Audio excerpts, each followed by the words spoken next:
Welcome, everyone. Shalom. Welcome to the Being Messianic. My name is Gail, and I'm happy that you're all here today. So let's get started with prayer. Heavenly Father, thank you so much for allowing us to learn about your ways and your people and learn what you want us to know and to understand the things that you want us to understand. Lord, we want to be holy unto you and only unto you. If there's anything that is not of you, please remove it from this meeting. Come into this meeting and take over and let your presence fill, Rohadesh, fill the presence of this meeting and control the meeting.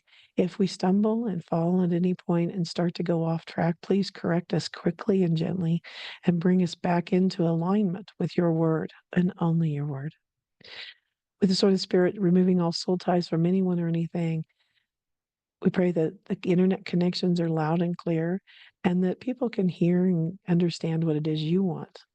Not what I want, but only what you want. In your name, Lord, thank you. Amen. All right, guys. Well, today we're going to be talking about Sephardic and Ashkenazi Jews. So, just for a reference, what is the difference and what are the same background and heritage? So, over on your left on this picture, this is what is considered an Ashkenazi. I- Ashkenazi can look like anything, but this is the traditional thing, what most people think of. And most people think of a Sephardic as having that more Mediterranean look. So we're going to go through each one of them and kind of talk about each one differently. So the Sephardics. A Sephardic Jew traces their roots back to ancient Judea. They went to the Iberian Peninsula and they flourished in Spain and Portugal for centuries. And they picked up the local languages and the culture. However, there was the expulsion from Spain and Portugal in the 15th century. So they went into the diaspora, into the other countries like North Africa, the Ottoman Empire, and Western Europe. And unfortunately, during the Holocaust, many Sephardic Jews, I read a study that they think about 100,000 of them were killed persecuted and killed during the Holocaust. And this was mainly in Greece and Yugoslavia. A majority of them, a significant number, immigrated to Israel, and after 1948, they was when the Independence Day was. And still, they're all around the world. There's a lot of them in Israel, France, United States, and other countries. So the key characteristics about them is they have a rich cultural heritage, including unique traditions, languages. It's more of a Latino, Judeo-Arabic, and they have a lot of different culinary customs. For example, when we get into the Ashkenazics, they use a lot more potatoes and more German type foods. And the Sephardics tend to use hummus and more Mediterranean dishes like that. They use a lot of fish and a lot of things like that in their diet. So then we have the Ashkenazic, and they are a group that emerged from the Holy Roman Empire, and they started emerging about the first millennium of the current era. And of course, they come back. They also trace their roots to the Israelites and Israel and Judea. And they mainly went to Central and Eastern Europe, particularly in Germany, Poland, Lithuania, and Russia.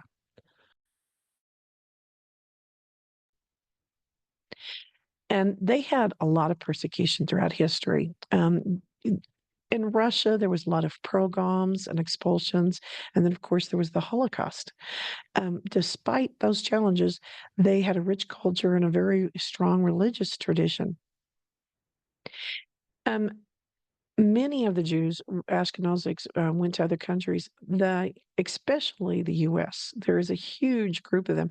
And that's why when I showed you that hat that the gentleman was wearing, um, you have a lot of Chabads and you have a lot of the Orthodox here, especially in New York and Brooklyn. And they came from the European. A lot of them are Russian, a lot of them are German, some in different areas. So just like the Sephardic Jews, they mostly arrived in Europe around the 5th century, sometime before, sometimes later. And those were into Europe prior to this time were mostly the Jewish traders. And people went there to be with their family, cousins, or wherever. But the earliest evidence of Jewish communities north of the Alps and the Pyrenees are first found in the 8th century. So by about the 11th century is when they really started moving into Europe and the Middle Eastern areas. So we have a lot of words. And where do the names come from? So the word Ashkenazi is actually Hebrew for Germany. Um, and what's interesting is they have they also have a language of their own, which is called Yiddish. And Yiddish is a totally dying language. But a lot of times you will hear people in Brooklyn, New York, and some of those areas, they're trying to revive it because it is a dying language. And it's a kind of a mix between German and other European languages and Hebrew. Now, what's interesting is that when a Sephardic, Sephardic has more of a Latino, more of a Spanish influence in their language. And because it's kind of a mixture, the same thing. So when the two get together, they usually speak Hebrew because then they understand each other. So this map it just kind of shows that genetically, the Ashkenazics and Sephardics are basically the same. I mean, they all came from the same tribes. They share a common Middle Eastern ancestry. The primary difference is just where how they moved to. And the Ashkenazics settled in Central and Eastern Europe, developed, as I said, a Yiddish language, and the Sephardics they went to Western Europe and North Africa. They spoke Ladino, is what they call it, and that's the Judeo-Spanish influence. And they also spoke Arabic, and sometimes they incorporated different dialects into their language and also their cuisines. Despite these cultural differences, both groups have a common Jewish heritage and religious practices. You have to think about they're still the same people. So how do they compare? Well, Sephardic Jews spoke, and a lot of them still do speak the Ladino. And the Ashkenazics, they really have taken over speaking either Hebrew or English. Like I said, you very rarely hear that anymore, Yiddish anymore. And what's interesting, Yiddish was mainly German, but it's 10% Slavic words and only 20% Hebrew words. However, in both cases, they actually taught Hebrew in their prayers and everything. So they would speak in their daily lives either Yiddish or Ladino, but they would actually, as they're doing their prayers and everything, they would still do Hebrew. So Hebrew was kind of a dying language. It was only for church or for religious practices for the most part. And then they had to revive it when they came back to Israel. They had to actually revive it. And there were a lot of words. Think about it. There were words that there's no word because in Hebrew, what would be the word for airplane? What would be the word for a car? What would be so they had to create words and come to an agreement. It's very fascinating how they did it. The other thing is their diet. As I said, the Sephardi tend to have a very Middle Eastern cuisine, and it's really rich in spices, and it's just I love Sephardi food. It's wonderful because, like I said, it's a lot of fish, it's a lot of hummus, a lot of different things like that, and things you'd see in other countries there.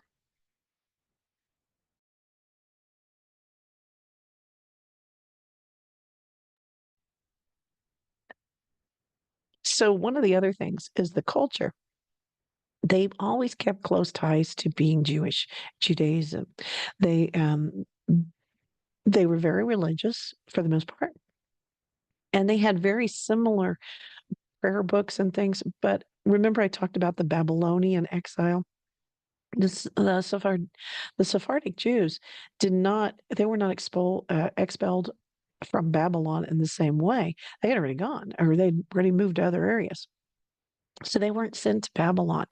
And so that's why when I talk about the different translations, there is a difference there. There is a break because they went two different directions. But genetically, they are the same. They are all from Israel originally. So we always think about it that they're all the same way.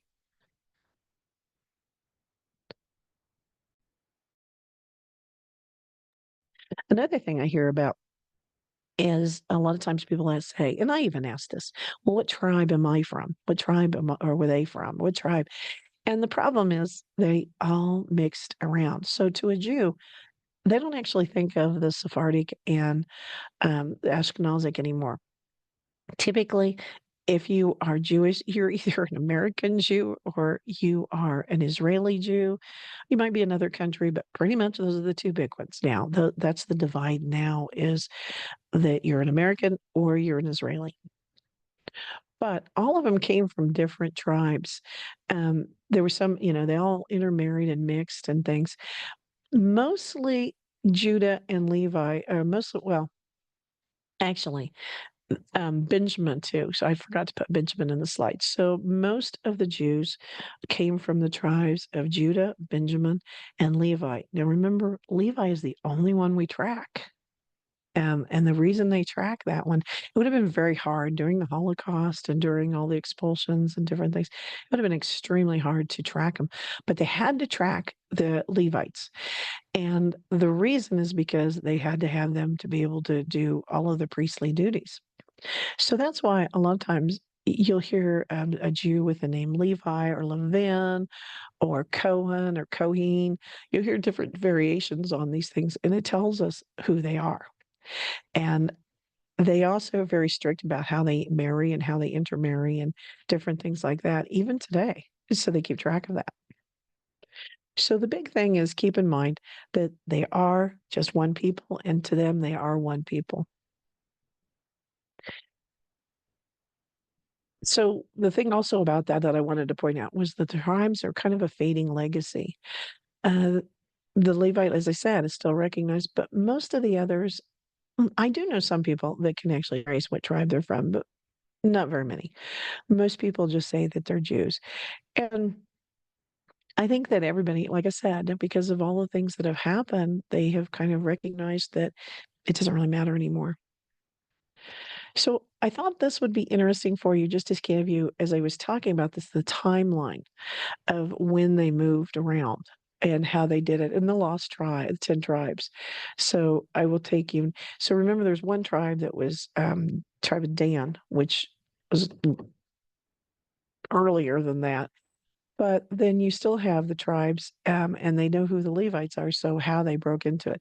So if you can see the pre-exile, pre-captivity before 734 BCE migrations, and then post-captivity after that, the migrations of where they went. And then, of course, they all went back to Israel, or most of them gone back to Israel, back into here. So the first time they had the exile, and then they went Babylon, was about 586 BCE. And then they returned in the 6th century BCE. A portion of them returned. And then during the Roman period, they really got kicked out of the area and they had to move around. So there was a movement of very distinct cultures at that point. And then in the medieval period, they were settled in Central and Northern Europe. This is when you have the Yiddish language and when you have the start of the Ladino language. And in the modern period, think about it, is there's a lot of persecution and progroms. Ashkenazics faced a lot, especially in Eastern Europe. They had the Holocaust, both had the Holocaust, and that's when they had the immigration to the Americas in 1940s is when a lot of them came here. And for the Sephardic Jews, they had a golden age in Spain for a short time. And it was a wonderful time for them. They flourished. They had a lot of business. They had a lot of different things. But then they got expelled from Spain in 1492. And then there was the Ottoman Empire after that. And most Sephardic Jews had to find refuge in the Ottoman Empire.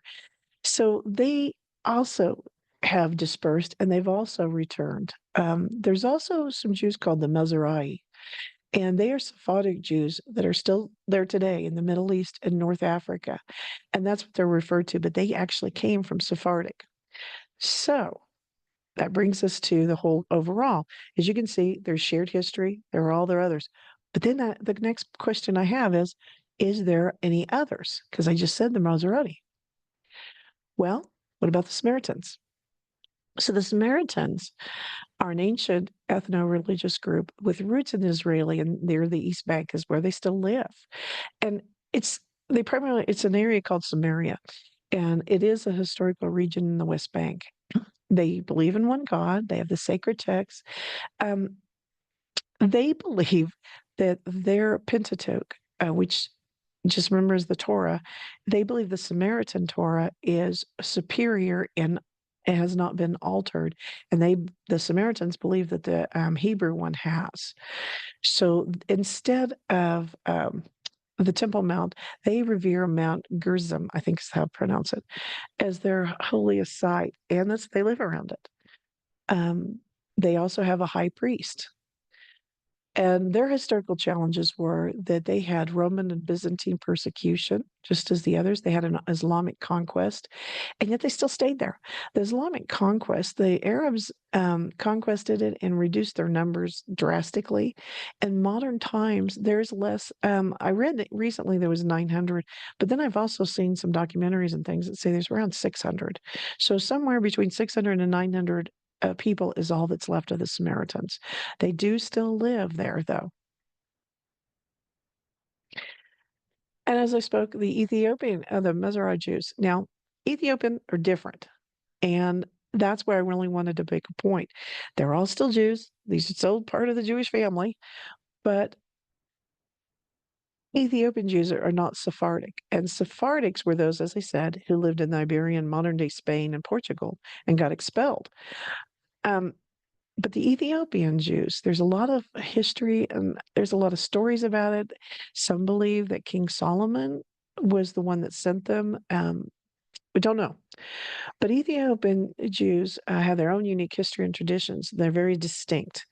And they're often categorized as Maserati Jews, which is a broader category. So they're part of them, but they are just one of them. And it's really interesting because they have their own site, and there's always it's always amusing to me because there's always rumors that King Solomon, and I don't know if this is true. We'll find out someday. But there's always the rumors that King Solomon had Bathsheba take, or not Bathsheba, Queen of Sheba. Sorry, I said the wrong name. Queen of Sheba take the Ark of the Covenant because the Ark disappeared. And there's always this belief that they have it in Ethiopia. I have no idea if that's true, and no one knows if that's true. But I just always thought that was fascinating. I can tell you that when the Ethiopians were being killed and tortured, a lot of them, Israel actually flew a lot of the Ethiopian Jews out. There was a remnant that did not leave and that are still there, but they took any of them that wanted to and took them back to Israel and paid for it and got them there. So there is kind of that. And like I said, you'll hear of a few other ones that are breakoffs of this. Beta Israel is the largest group, but there's Beta Abraham, there's Falash Mura, there's Edene Jews, and there's the Chabads. So there's a variety, and you'll see that if you look up anything about it. Okay, so my big thing is keeping in mind that they're all descendants of Abraham, and while they have some differences over time, they consider themselves one people. They are one people. They might disagree, they're family.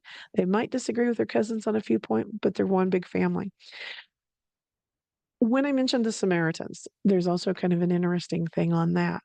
Most Jews recognize the Samaritans as a type of Jew, inferior, but a type of Jew. They recognize them as a descendant of Abraham. There are some that are more Orthodox, and they do not consider them Jewish at all. So it's an interesting little take on that, and they're still in arguing about it. But in Israel, the Samaritans actually they have Palestinian and Israeli status. So they can go either place. Not that they'd want to go to either place right now, but they have the ability to go to either side because of their uniqueness that both sides recognize them. So I hope that explained what they were. And is there any questions?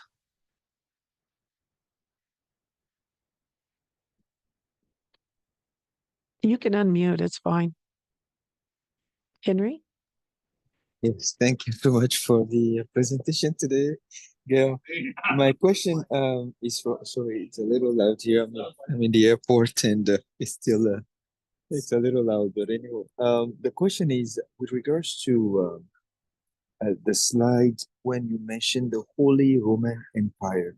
I was just wondering why why do they reference the Roman Empire as holy? Why why this practice? Oh, okay. So when that says that, it actually is meaning the holy land in the empire when the Romans took it over. So it's still the Holy Land, but they acknowledged that the Romans were in charge of it. So that's what they meant. It's still the Holy Land. Oh, that makes sense. That makes it, it's to be able to distinguish that yes, that land is holy, even though Romans were there or occupied. Right. See, Right. thank you. The other question is about the Samaritans. There is this notion that the Samaritans they really only um, refer to the first five books of the Bible. Mhm. But do you know why they only care about these first five books? Well, okay, so in Jewish tradition too, keep in mind that the first 5 books are the ones given, that are the books of Moses is what they usually so a lot of people call them. But those are the 5 the Torah is 5 books. And I would assume, and I actually don't know this answer, but I don't know that I've ever heard the Samaritans have the other teachings. So all of the other teachings, like the book of Psalms and all of these things, that's when they split. So to them, those would be different. Those are Jewish. Those are they're not Samaritan. Samaritans this is where you have such a break in the two that they broke off and they were together and then they broke off. But the Samaritans actually do look down upon a lot of the Jewish teachings, like the book of Proverbs and the book of Psalms and the book of all of these other things, which are not part of the Torah, but they're part of the Bible. And they don't, which is still Old Testament to us, but they don't acknowledge this. It's interesting because there is a kind of a wonder if the Samaritans actually practice a more pure of worship. But I don't know about that. I don't know. I've heard that theory, but I don't know that I agree with it because I've actually studied them and I've watched some shows on them and everything. And it really is a sect of Judaism, whether they want to admit it or not. But they because they split off so early, they don't have all of the other books. Does that make sense, Henry? Okay. Yes, yes, thank you. It does make sense. Okay. Thank you. The unmute button, it just gets it gets hidden. Sorry about that. Mm. But yes, it does make sense. Thank you. Any other questions about all of that? Okay. Could I do a lesson on the program for both groups? What were they doing that caused the countries to kick them out? I could consider that on down the road. I will say the biggest thing is, for my own benefit too, when we disobey God, that's when we get the backlash. And they got warned over and over and over again about things. If you go through it, then it is interesting because they were warned about things and yet they still did them. And then they became blinded, they became hard-hearted and stubborn and missed even when Jesus came. So, Jesus warned them, and he did tell them that the temple would be destroyed. He meant his body, but the temple itself was destroyed as well.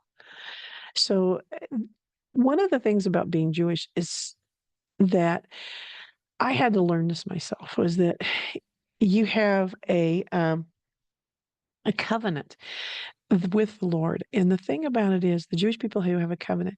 And remember when I was reading about the Shema and reading about the blessings, this is an agreement that we agree to follow the Lord. If we disobey it, we're going to get punished. He tells us he's very clear about what happens when we follow him and when we do his way. that there'll be rain, there'll be rain in the harvest, there'll rain in the early season, rain in the late season, there'll be good crops. He talks about all the blessings that will happen. He also talks about what happens if we don't do it, and that's when the programs come in. So, but yes, I can do one on that. Any other questions about that? Or any other questions? Gail, there's a question in chat. Oh, is this the same Samaritan that are talked about in the New Testament? Thank you for pointing that out. Yes, they are. They are the same one. There's actually some really good documentaries about them if you're interested in them. And I can't think of the name of them right now, but I know it was on PBS, the one that I watched. And the one in particular is they were following the modern day. And they they're very interesting people. They're struggling because they are dying off. And because they've intermarried for so many generations, they have all sorts of unusual health issues and different things. And many of them now are crippled and different problems from intermarrying. And recently, in the last, I don't know, maybe 10, 15 years, they've started allowing just the men, not the women. If a woman gets married to an outsider, then she's kicked out of the culture and she's banded. But they've started allowing men to marry European Jewish women. And so, yeah, but there's some fascinating documentaries about them. But yes, they are the Samaritans from the Bible. And even then, you can see there was a very big distinction. Remember, Jesus called the Samaritan woman, "Why should I give meat to the dogs?" And that's when she replied, and I'm paraphrasing, of course, but that's when she paraphrased that even the dogs take the scraps from the children's table. And the Samaritans recognized that they were separated even then, and so did the Jews. But yeah, definitely the same people. And that's why I threw that in there because genetically they are from the same people. They just everything changed there. Other questions?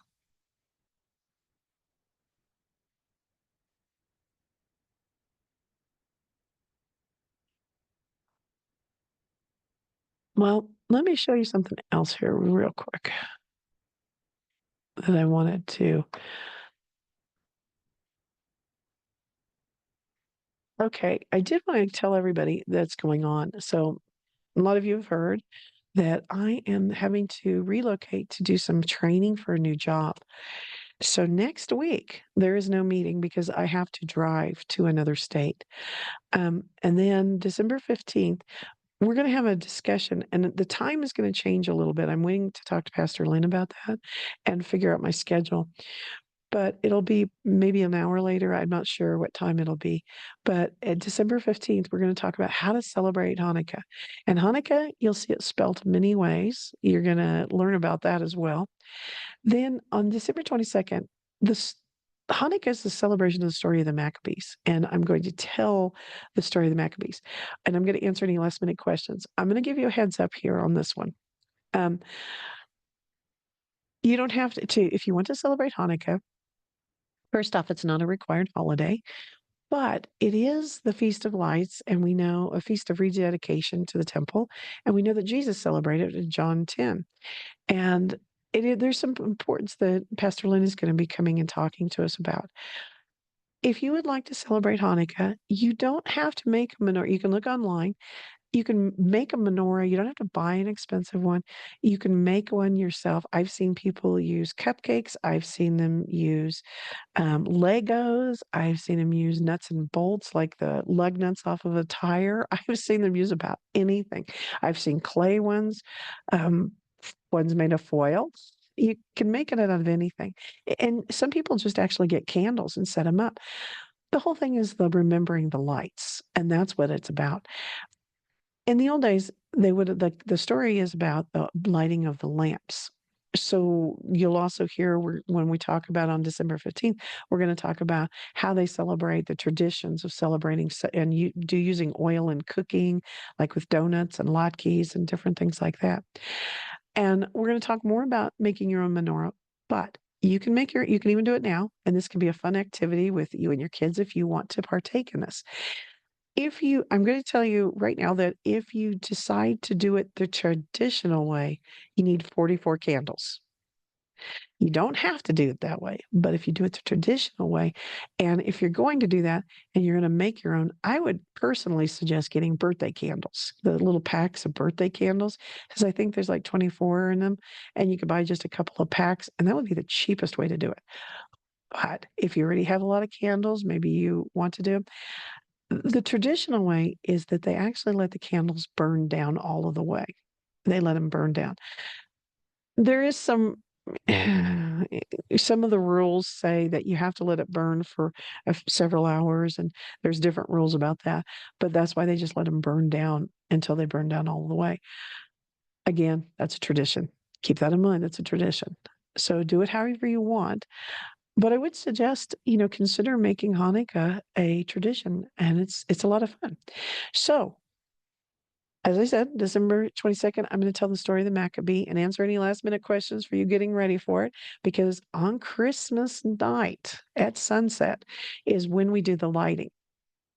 And it's kind of a weird little thing. So you do it for 8 days, and it actually ends January 2nd at sunset. And there's not really any celebration there, but I'm going to go ahead and bring us all back together on that day, anybody that's joining us. And my family's good. We, a lot of times, will kind of talk about the Hanukkah season and just kind of talk about things. So we're going to do this together as my family on a Zoom call, and we'll have the lighting of the candles or oil lamps. My husband's doing oil, I'm doing candles because I'm traveling. And there's 3 blessings the first night, and then there's 2 blessings after that. And then we usually do some scripture readings, and we're gonna have trivia and fun, and we'll just have it as a fun time. So I invite you all to that. You'll be seeing more about joining my family and I on that. Any questions about it? Or any questions about the schedule?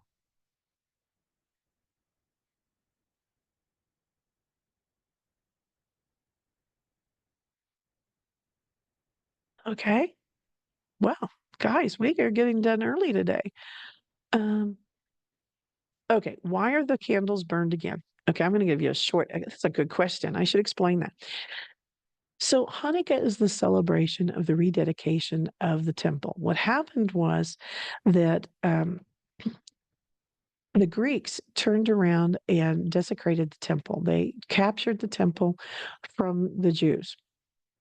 And when they did it, they actually sacrificed a pig in the temple, and they had pigs in there, and they did all sorts of things just to totally defile it and ruin it.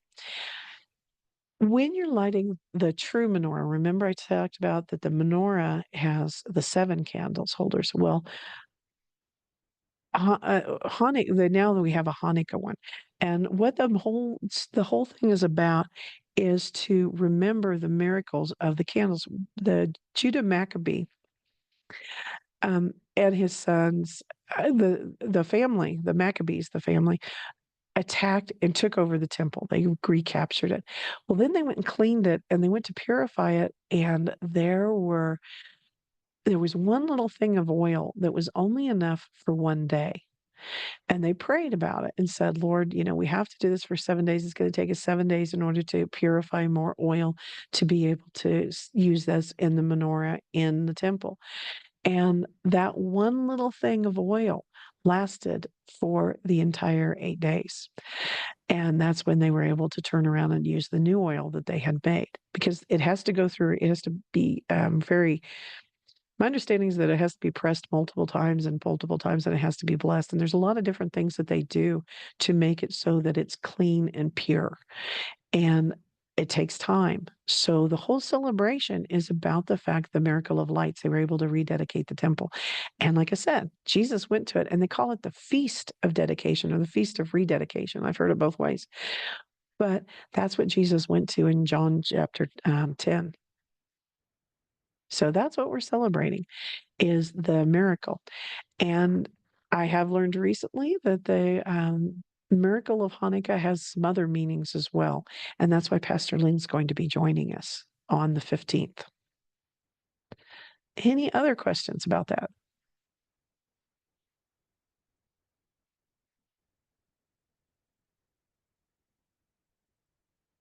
Okay. Now, last question on this that you can put in the chat or you can unmute. I've gotten some different topics of things people would like me to explain and to go over and we can discuss.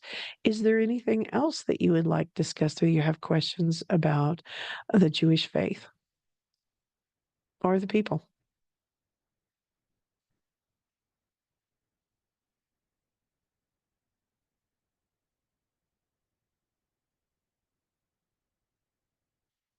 Okay. Well, I hope that you found the Sephardic and the Ashkenazic fascinating. If you're wondering, my family came from Germany. So there you go. That would explain it. And one of the things that you'll get to hear about a lot is that latkes, it's a potato pancake, and Ashkenazic Jews eat potato pancakes. The other thing is that my family had a lot of other traditions. We didn't know that we were Jewish or had any Jewish background at all, because it was hidden from us. My family, when they moved to America, they changed the spelling of their name and it was hidden, but there were a lot of clues because of some of the foods and some of the different things that we had. And as my husband converted, I started going to a synagogue and I went to several, but I went to one in particular. And I started realizing that some of the cookies and some of the things and those things there were Ashkenazic. So there was a question about potato pancakes. And I also am going to say that a lot of countries have potato pancakes. Okay, and potato pancakes traditionally came from Germany, not just Jews, but other people have them. And I am getting ready today to have a different type of potato pancake. And this one is for an Irish mashup. So I thought, well, that's kind of interesting. I want to try it and see how it's different from a latke. A latke is got egg in it and it holds it together, but it's actually it's grated potatoes. So, do they use syrup with these pancakes? No, they're a potato pancake. And the way you eat them traditionally is most people eat them with sour cream and applesauce. And they're really good. They're very good that way. You can look it up, and they're called latkes. And you can actually buy mixes of them in most grocery stores now that they'll just sell them in the Jewish section. Um, so, yeah. And they're like, if you get the ones, they're actually graded in the boxes. So, and I'm just gonna admit though, on my potato pancakes, I am my family considers me a heathen because I put ketchup on my potato pancakes. I eat them like they're like a French fry, and I don't eat them with the sour cream. Sour cream and the applesauce is okay, but I really prefer them with ketchup. So again, I break tradition. Okay. Sour cream, both sour cream and applesauce. Yeah, some people do it that way. It's not my cup of tea, but there you go. So, yes. And, it's interesting. I've gotten several people that have asked about talking about the persecution of the Jews. So, yes, I think that is a big topic that we'll do sometime, because even though they disobeyed, why are they so persecuted? Because like I said, and now I've gotten 3 different people that have asked a question about that. So, a good question. We'll definitely talk about that one. Okay. Any other questions, especially about Hanukkah coming up? So I should also say the Hanukkah, when we do it at night, traditionally in Hanukkah, they will have music and games and different things like that. And you play the dreidel. Like it's a little top, a spinning top thing that's got letters on it. And I'll explain about that on the 15th. But my family doesn't really sing, so we don't sing on any songs on it. But if the group wants to, we have several people that are worship leaders, we could do that as well and have worship too. So that's another option. And again, this is going to be our celebration. My husband and I, every night, we read the scriptures that are, I've explained before that Jews have a set number of scriptures that they read every day, and it's to go through the Torah. And there are set scriptures that I can show you. In fact, you know what? Let me just show you that real quick. And the thing is, I'm trying to decide right now if we turn around and could stay with those, or do we turn around and go with something different? And let me show you why I say that. So In tradition, you have the number of nights, right? And I just put the dates there. This is for my benefit, and it's not an official thing or anything like that. But I did it, and these are the scripture readings that are in the Torah. We always have the Torah and the half Torah, and the half Torah is the Psalms. And these are the Torah and the half Torah for those nights. However, I started looking up what the Messianics read as well to see what they do on those nights, and they kinda I kinda will break this if I did it this way, I would break that up, but this is what I found for 2 different groups of how what they read on it, and they read, the New Scriptures, the New Testament instead of just the Old Testament. And that's one of the things I haven't decided totally, but what I'm gonna say to you is, this is one of the things that you have to think about if you want to celebrate any of these. You don't have to follow the tradition.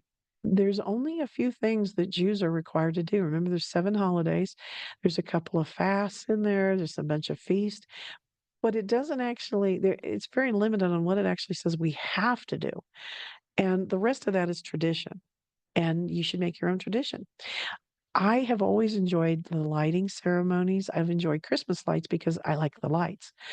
And with this is a season of lights. So, Pastor Lynn has talked about maybe people put up more lights, maybe you do something different. But we are going to be talking more and more about these things in the coming days. And I just kind of want to get you a heads up about it. So if there's something you'd like us to do or talk about during Hanukkah, please do. I plan on it only being less than an hour at the most on each of those nights because it's one every night for 8 nights.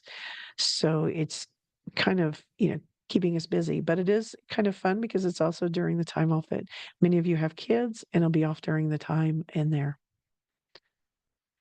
Do I put up the lights before Hanukkah?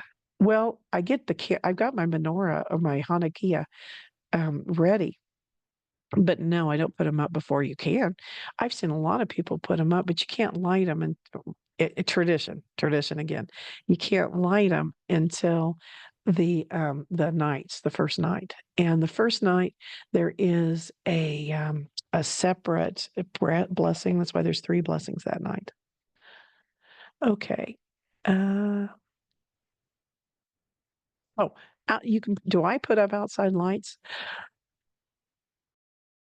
Okay, I have a funny story about that.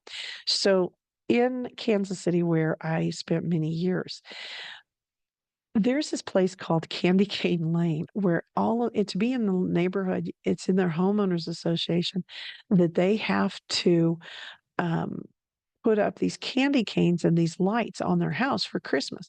A Jewish family moved in and they had to fight the homeowners association because they wouldn't put up candy canes. Instead, they were allowed to put up a menorah, and they actually had to put up the menorah and light it up around the menorah before Hanukkah. Now, Hanukkah typically isn't this late in the season. Usually, it's like around the 14th or something like that. It's usually earlier, much earlier. Next year, I know it's on the 14th. So it's usually much earlier. So what they would do is they would go ahead if it was late like this, then they put strings of lights around their house, on their house, and they put it around the menorah, and then they lit the menorah on the nights they were supposed to. So I just thought that was funny. But again, it's tradition. There's no rules about it unless but if you're an Orthodox Jew, then you follow the traditions very strictly. And you do that because that's part of your faith, of making sure that you are not disobeying any of the commandments or anything. And that's why they follow it so strictly. So just kind of a heads up on that. Okay. Any other questions about that? So if you want to put lights up, put lights up. I don't put a Christmas tree up. Um, Funny thing is, I actually have a fake Christmas tree, but I don't put it up on Christmas. And I put it up at different times, and so that the cats can play with all of the ornaments. We usually put it in we have this one room that's their play area, and we put it in there sometimes, or sometimes we'll put it in the living room. But it doesn't have any religious symbols on it. It has cat toys on it, and that's what they do with it. They usually knock it over. But that's the only reason I have a cat tree. I actually call it a cat tree, not a Christmas tree, but it is a Christmas tree, technically. So again, I don't celebrate Christmas. Okay. Um, okay, there's another question. So I'm going to have the elders, I'm going to put this into the chat here and let the elders help me with this one too. Okay, so in the Canaan wedding that we just had yesterday, there was the good wine and the cheap wine. And what about in 2024 weddings? Okay, let me put it to you this way. In a wedding, I can't imagine any wedding where you're not going to put your best foot forward at the beginning. Guests leave, guests walk away. So there's always going to be people that want to have the big wedding celebration and put on the good show. You're going to put your best foot forward. The question yesterday kind of came about why wine. Well, you wouldn't really serve water, and water was usually mixed with wine in ancient times, and they mixed it together because the water, you didn't know if it was safe to drink or not. There was no way to test it back then. So they just had to do that. They would boil it, they do different things because otherwise you could become sick. Anybody else have any of the elders have any thoughts about the wedding, about the good wine and the cheap wine?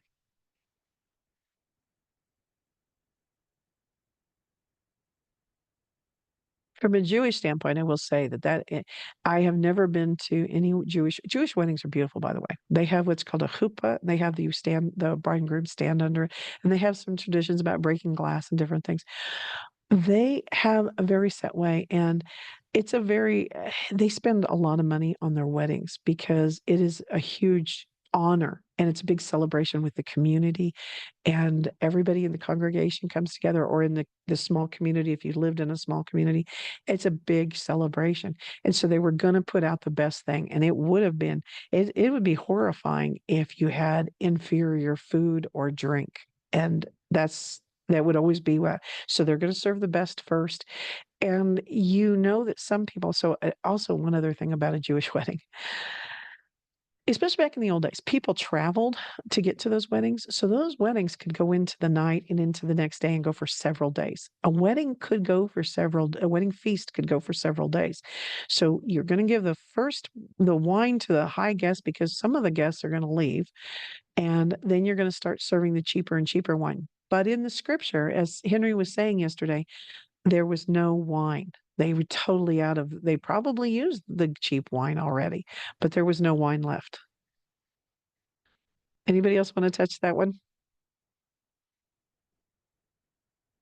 Yes, Gail, I agree. Because in a wedding here, in the United States, we spend months and maybe even a year making preparations for this wedding. So you want everything to go right and you want to give the best that you have. So I just agree with that. I agree. It's and you would have wine and drinks, and you want to make sure that you don't run out, and food as well. So I agree.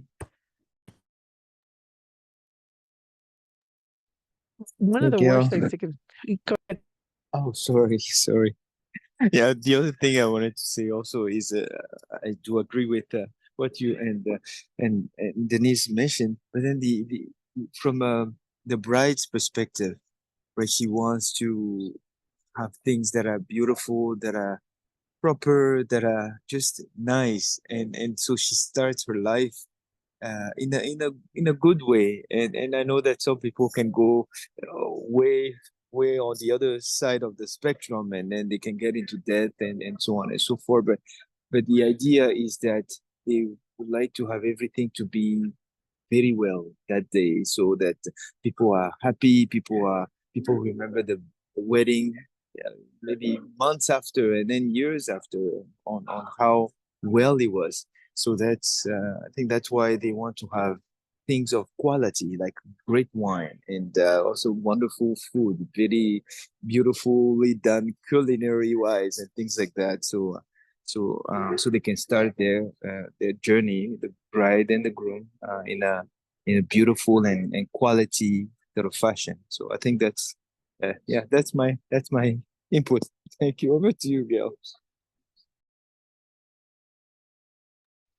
Henry, the other thing that made me think about that is the spiritual aspect. So one of the other things is that we know that we're the bride and Jesus is the bridegroom. and he's coming. So are we not supposed to do the best we can and put both the best? It's the same thing.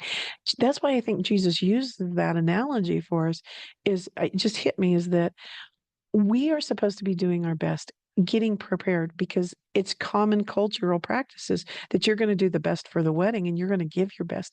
And I believe that's what Jesus was telling us to do too, is to be prepared and to be ready for the wedding. Yeah. Okay. One last question I had, and this one's a great one. In Psalm 119, 164, we read, 7 times a day do I praise you because of your righteous decrees. Do Hasidic Jews or more traditional Jews or any of the groups observe this today? And the answer is yes. So we are required to, in the Shema, we have to say it at least, all Jews are supposed to say it at least 3 times a day. We know that. We know that.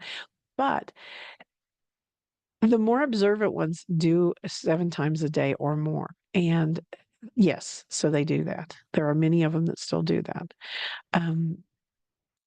But for me, I would say you should do it even more than 7 times a day, and not even just as a Jew, but as a Christian. What did we talk about in the Shema? It talks about when you're coming and when you're going from your garden, your gate, you're supposed to be upon your forehead and on your arms. So in your thoughts and in your works, all day long, we should be praising the Lord. And I think it's 7. He says in Psalm 119, 164, it says 7 times a day. But 7 is a perfect number. And we also see when Jesus was saying about forgiving, remember 70 times 7, sevens again. And I believe, this is my personal belief, and I believe that the scriptures bear this up, that you should be praising God all day long. It's just don't worry about 7 times a day, at least 7, but maybe 70 times 7 is more accurate what we should be doing.